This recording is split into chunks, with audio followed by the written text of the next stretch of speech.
আসসালামু আলাইকুম viewers, Nilufa cooking and blog হাউসে আপনাদের সবাইকে অনেক অনেক স্বাগতম।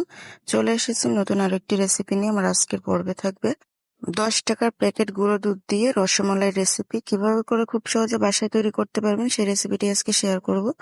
আর এর জন্য এখানে আমি 4 প্যাকেট 10 টাকার যে গুঁড়ো দুধগুলো আছে ডানো ব্র্যান্ডের, সেই গুঁড়ো দুধটা আমি নিয়ে নিয়েছি। আপনারা চাইলে কিন্তু অন্য ব্র্যান্ডেরও নিতে পারবেন, তবে কিন্তু ডানো ব্র্যান্ডেরটা হলে ভালো হয় সবচেয়ে। একে একে করে আমি সবগুলো গুঁড়ো দুধের প্যাকেট কেটে গুঁড়ো দুধগুলো ঢেলে নিচ্ছি। তারপরে এখানে দিয়ে দিচ্ছি হাফ টেবিল চামচ বেকিং পাউডার। অবশ্যই বেকিং পাউডার দিবেন, বেকিং সোডাটা কিন্তু কোনোভাবে এখানে দিবেন না। আর তারপরে এখানে দিয়ে দিচ্ছি হাফ চা চামচ পরিমাণ ঘি।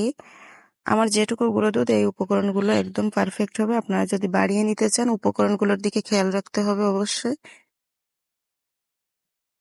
ভালো করে একটু আমি মেখে নিয়েছি। তারপর এখানে একটা ডিম ভেঙে নিয়েছি। ডিমটাকে আমি একটু কাঁটা চামচের সাহায্যে খুব ভালো করে ফেটিয়ে নেব। অবশ্যই ডিমটাকে ভালো করে ফেটিয়ে নিতে হবে। তারপর এখানে অল্প অল্প করে ডিমটা দিয়ে আমি ব্যাটারটা তৈরি করে নেব। যে ডোটা তৈরি করতে হবে সেই ডোটা আমি ধৈর্য সহকারে একটু মেখে তৈরি করে নিতে হবে।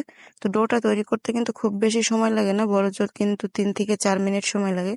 আর দেখতে পাচ্ছেন এখন এই মুহূর্তে একটু নরম দেখা যাচ্ছে ডোটা। তো কিছুক্ষণ মতে নিতে নিতে কিন্তু ডোটা অনেক বেশি শক্ত হয়ে যাবে। তো যে দেখতে পাচ্ছেন হাত দিয়ে মেখে নিতে নিতে কিন্তু ডোটা একদম পারফেক্ট ভাবে মাখা হয়ে গেছে। আমি জাস্ট 5 মিনিটের জন্য ডোটাকে একটু ঢাকনা দিয়ে ঢেকে রেখে আসবো, শুধুমাত্র হাতটা পরিষ্কার করার জন্য। আপনারা চাইলে কিন্তু রেস্ট না দিলেও পারবেন। ঢাকনা দিয়ে ঢেকে হাতটা পরিষ্কার করে আমি ফিরে এসেছি। তো দেখতেই পাচ্ছেন এই মুহূর্তে কিন্তু ডোটা খুব ভালোভাবে সেট হয়ে গিয়েছে। তো হাতে আমি অল্প পরিমাণে একটু ঘি মেখে নিয়েছি, যাতে করে রসমালাইগুলোর শেপটা দিতে অনেক বেশি ভালো হয়। তো আমি আজকে যে রসমালাইগুলো, এগুলো আমি একটু গোল টাইপের করে বানিয়ে নিচ্ছি। আপনারা চাইলে কিন্তু লম্বা আকৃতির করেও বানাতে পারেন। আসলে যদি সবকিছু পারফেক্ট হয় তো আপনার দেখতে কেমন হলো এটা কিন্তু কোনো বিষয় না, খেতে কিন্তু একরকমই হবে। তো আপনাদের বোঝার সুবিধার্থে আমি আরো একটা বানিয়ে নেবো। আর অবশ্যই কিন্তু রসমালাইগুলোর শেপ যখন দিবেন খেয়াল রাখতে হবে রসমালাইয়ের গায়ে যেন কোনো রকম ফাটল না থাকে, তাহলে কিন্তু যখন দুধের মাঝে দিয়ে জাল করতে যাবেন অবশ্যই কিন্তু খুলে যাবে। তো এই দিকটা খেয়াল রাখতে হবে। আর সেম প্রসেসে আমি কিন্তু সবগুলো তৈরি করে নিচ্ছি রসমালাই। আর এই রসমালাইগুলো তৈরি করতে করতে আপনাদের সাথে কিছু কথা শেয়ার করি।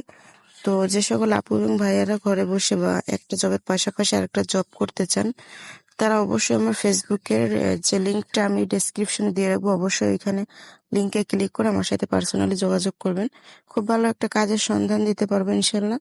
আমিও নিজে ওই কাজটা করি। তো দেখতে পাচ্ছেন কথা বলতে বলতে কিন্তু আমার রসমালাইগুলো বানিয়ে নেওয়া হয়ে গেছে। তো এবার আমি চলে যাব চুলার পর্যায়ে। এভাবে করে আমি ঢাকনা দিয়ে ঢেকে রেখে দেবো, তা না হলে কিন্তু উপর দিয়ে শক্ত হয়ে যাবে।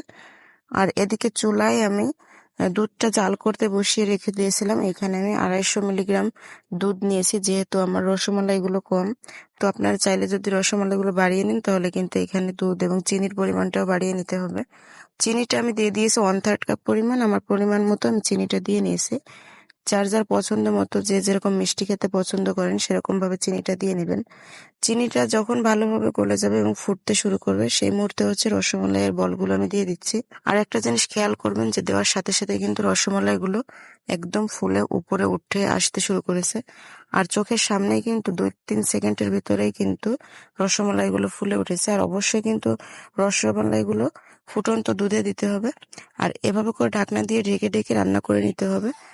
একভাবে কিন্তু ঢাকনাটা দিয়ে রাখবেন না, তাহলে কিন্তু রসমালাইগুলো ভেঙে যেতে পারে।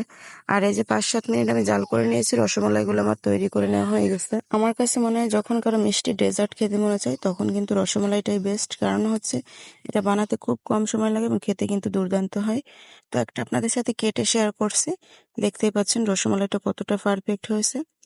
তো আমার এই ভিডিওটি যারা এ পর্যন্ত দেখছেন অবশ্যই ভিডিওতে লাইক করে দিবেন, কেমন হয়েছে কমেন্ট বক্সে জানিয়ে দিবেন। আর যারা ভিডিওটি ফেসবুক পেজ থেকে দেখছেন অবশ্যই পেজে ফলো দিয়ে রাখবেন, ফ্রেন্ডস এন্ড ফ্যামিলির মাঝে শেয়ার করে দিবেন। আর অবশ্যই কিন্তু চ্যানেলটিকে সাবস্ক্রাইব করে পাশের বেল আইকনটি অল ক্লিক করে দিবেন পরবর্তী ভিডিওগুলোর নোটিফিকেশন পাওয়ার জন্য। আজকের রেসিপি এই পর্যন্ত, ফিরে আসবো অন্য নতুন রেসিপি নিয়ে। সে পর্যন্ত সবাই ভালো থাকবেন, সুস্থ থাকবেন। আল্লাহ হাফেজ।